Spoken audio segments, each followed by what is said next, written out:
میرا نام محمد اسلم خان ہے اور ایج میری پیدائش جو ہے نا وہ ڈیٹ ہے 1937۔ میری عمر اس وقت 10 سال تھی جب پاکستان بنا 47 میں۔ تو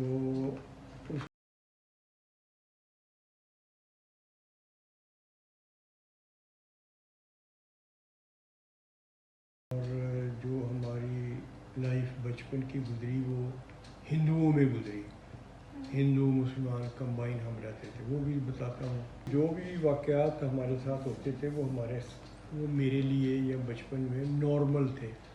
ہم گھبراتے نہیں تھے کہ جی یہ ہندو یہ کر رہے ہیں، مسلمان یہ کر رہے ہیں، یہ کیوں ہے۔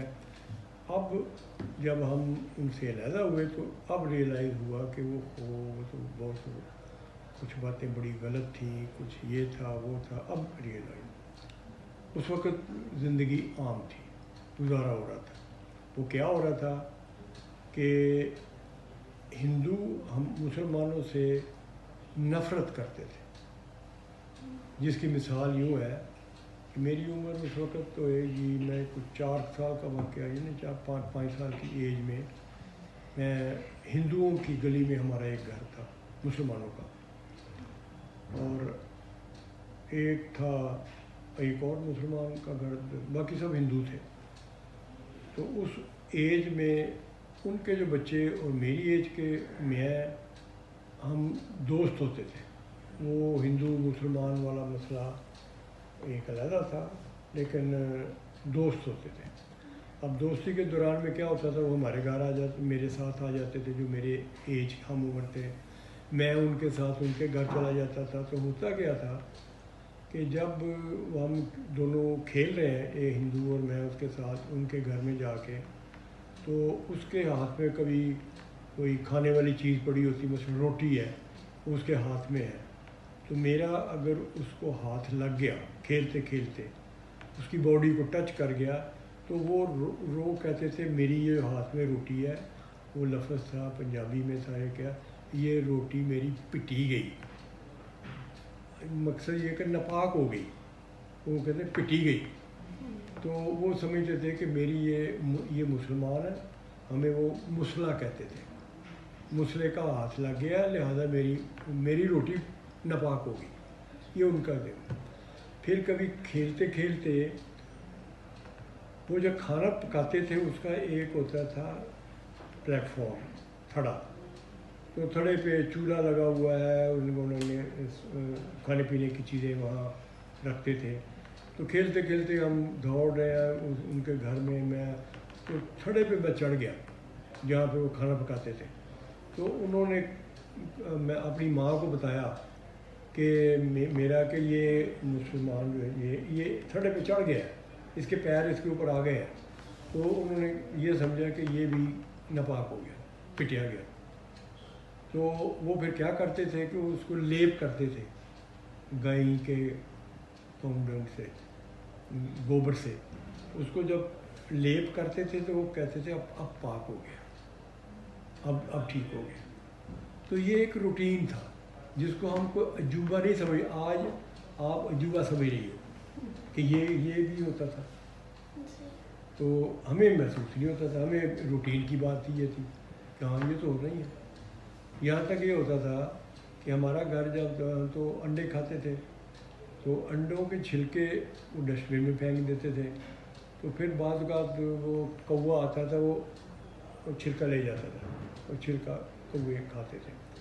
وہ کبھی نہ کبھی وہ کوا ساتھ والے گھر میں گرا دیتا تھا، تو وہاں سے ہمیں شکایت آتی تھی کہ آپ کے گھر سے انڈا آیا، وہ گرا، وہ جہاں گرا وہ ان کی جگہ ناپاک ہو گئی۔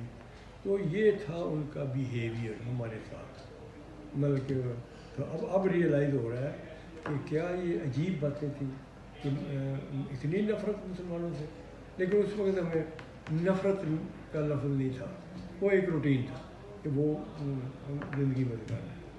تو یہ تو آپ میری اس بات سے اندازہ لگا سکتے ہیں کہ مسلمانوں کے ساتھ ان کا بیہیویئر کیا ہوتا تھا۔